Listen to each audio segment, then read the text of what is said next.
விவசாயிகளின் நிலை, தொழிலாளர்களின் உரிமைகள் குறித்து நான் கவனம் செலுத்தினேன். சூஃபிசத்தை நான் இஸ்லாத்தின் ஆன்மீக பரிமாணமாகக் கருதினேன். ஆனால் அதன் பெயரால் நடந்த சில சீரழிவுகளையும் ஷரீஅத்திற்கு முரணான நடைமுறைகளையும் நான் கடுமையாக எதிர்த்தேன். ஷரீஅத்தின் வரம்புக்கு உட்பட்ட சூஃபிசம் மட்டுமே இஸ்லாமிய வாழ்வுக்கு உகந்தது என்று நான் வலியுறுத்தினேன். தவ்ஹீத், ஏகத்துவம் கோட்பாட்டை நிலைநிறுத்துவது என் பணியின் முக்கிய அம்சங்களில் ஒன்று. இறைவனுக்கு இணை வைக்கும் அனைத்துச் செயல்களையும் நான் எதிர்த்தேன். என் வாழ்நாள் முழுவதும் நான் இஸ்லாமிய அறிவை வளர்ப்பதிலும் அதை மக்களிடையே பரப்புவதிலும் ஈடுபட்டேன். அல்பவ்ஸ் அல்கபீர் ஃபி உசூலித் திப்சீர், குரான் விளக்கத்தின் கோட்பாடுகள்.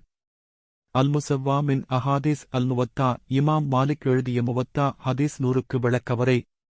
இசாலாதல் கப்பா அனில் கிலாபா, கலைப்பாக்களின் கலை பாஷி பற்றிய விளக்கங்கள் போன்ற பல நூல்களை நான் எழுதினேன்.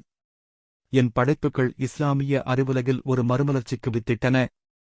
நான் 1762ஆம் ஆண்டு இவ்வுலகை விட்டுப் பிரிந்தேன்.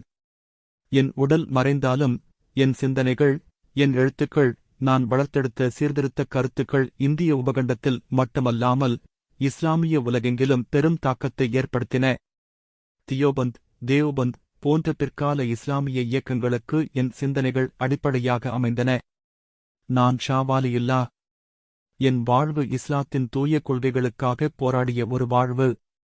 அறிவின் ஒளியால் இருளை நீக்க நான் முயன்றேன்.